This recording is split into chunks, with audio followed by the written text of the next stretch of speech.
সীমা আমাদের গৃহাঙ্গনে এমন আটপৌরে ভাবে হয়তো জীবনযাপন করে চলে যেতেন যে মুনি ঋষিরাও তার আত্মস্বরূপ ধারণা করতে সমর্থ হতেন না, যদি না শ্রী শ্রী জগদম্বার নিয়োগে ষোড়শী পূজার মাধ্যমে ঠাকুর তার দেবীত্ব প্রকট করতেন। যদিও ষোড়শী পূজা সম্বন্ধে ভক্তগণ বহুদিন পরে অবহিত হয়েছিলেন, তবু ভবতারিণীর তো আর আমাদের মতো কালকের জন্য আজকে কাজ করেন না।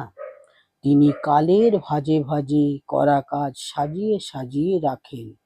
শ্রীকৃষ্ণ যেমন অর্জুনকে বললেন, আমি তো সব মেরেই রেখেছি, তুমি এখন শুধু অস্ত্র-টস্ত্র একটু ছোড়ো, নিমিত্ত মাত্র হও। কথাটা হচ্ছে এই, ভবতারিণীর ইচ্ছায় ঠাকুর কিভাবে শ্রীমায়ের দেবীত্ব প্রকট করতেন তা তত্ত্বত বোঝা যাবে না। যেমন বলাও তেমনি বলি, যেমন করাও তেমনি করি, এটি ঠাকুরের মুখের কথা ছিল না, এটি ছিল তার মজ্জার অভিব্যক্তি।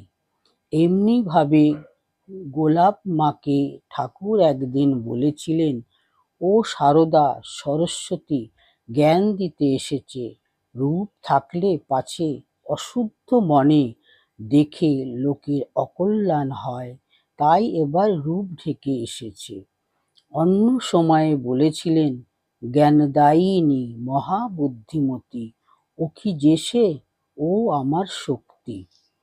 ঠাকুর দক্ষিণেশ্বরে ষোড়শী পূজার মাধ্যমে ও ভক্ত সমীপে নানা উক্তি দ্বারা শ্রীমায়ের দেবীত্ব ঘোষণা করার বহু পূর্বে কামারপুকুরে কিশোরী সারদার নিহিত দেবীত্ব সম্বন্ধে ইঙ্গিত করেছিলেন, কিন্তু সরলা পল্লী রমণীরা সে কথার তাৎপর্য তখন ধারণা করতে পারেননি।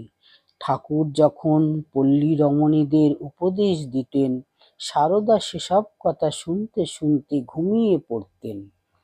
অন্য মেয়েরা সারদার এই নিদ্রালুতার জন্য লজ্জিতা বোধ করত, আর তাকে ঠেলে তুলতে চেষ্টা করার সময় বলত, এমন কথাগুলি শুনলে না, ঘুমিয়ে পড়ল।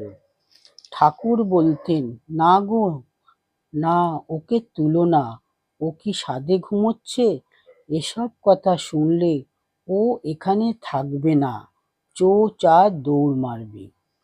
উঠতি পড়তি বেলায় ও অতন্দ্র মহানিশায় সারদাকে যে পরবর্তীকালে অনেক জাগা জাগতে হবে, তার রেখে যাওয়া অনেক কাজ যে করতে হবে, একথা কি ঠাকুর জানতেন না? তাই এই অসময়ে তাকে একটু ঘুমিয়ে নিতে দেওয়া। এককালে নরেন্দ্রকে নিয়েও ঠাকুরের ছিল একই ভাবনা। তারপর যখন শ্রীমায়ের ও নরেন্দ্রের হৃদয়ের দুয়ার খুলে গেল, তখন ঠাকুর নিশ্চিন্ত হাসির সময়। সারদা ও নরেন্দ্রের ব্যাপারে একটা কর্মনাশা সম্ভাবনার আশঙ্কা ঠাকুরের যে ছিল না, একথা বলা চলে না। ঠাকুরকে সারদা সাধনা ও নরেন্দ্র সাধনা উভয় ব্যাপারেই যে আত্যন্তিক সতর্কতা অবলম্বন করতে হয়েছিল, তার কারণ অবতারের জীবোদ্ধারের ও ধর্ম সংস্থাপনের কর্মের সহায়ক, ধারক, বাহক ও পরিপোষক হতে পারেন এমন জন ধরায় কদাচিৎ মেলে দু একজন। তাদের সঙ্গে করে নিয়ে এসে অনেক করে শিখিয়ে পড়িয়ে ভুলিয়ে ভালিয়ে ভগবানের কাজটি করিয়ে নেওয়ার জন্য আয়াস করতে হয়।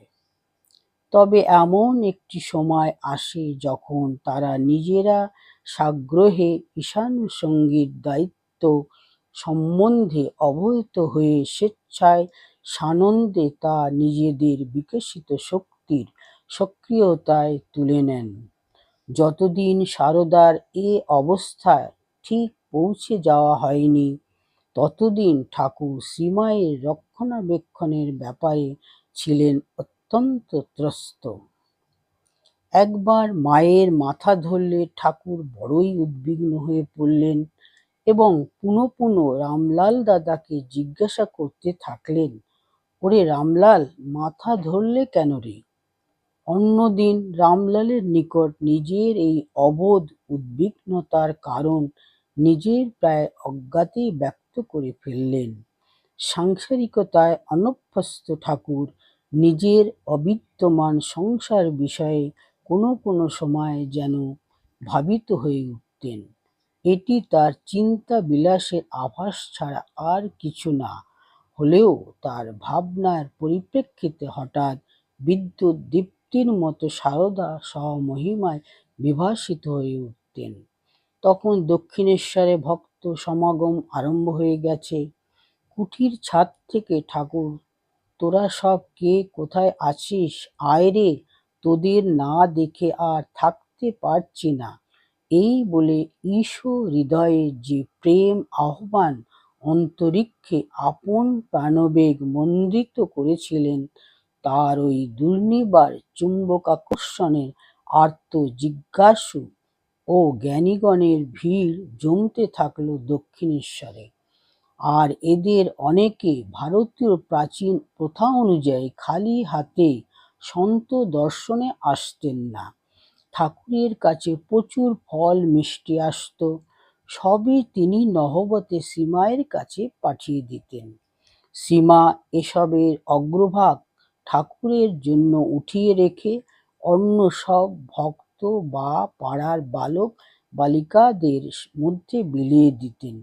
এমনকি দুই একবার এমনও হয়েছে যে তিনি ঠাকুরের জন্য অগ্রভাগ তুলে রাখতে ভুলে গিয়ে নিজেকে যখন একান্ত বিপন্ন ও লজ্জিত মনে করেছেন, দৈবাৎ কোনো ভক্ত ঠাকুরের জন্য কিছু ফল মিষ্টি সহ উপস্থিত হয়ে আশু বিপদ থেকে তাকে রক্ষা করেছেন।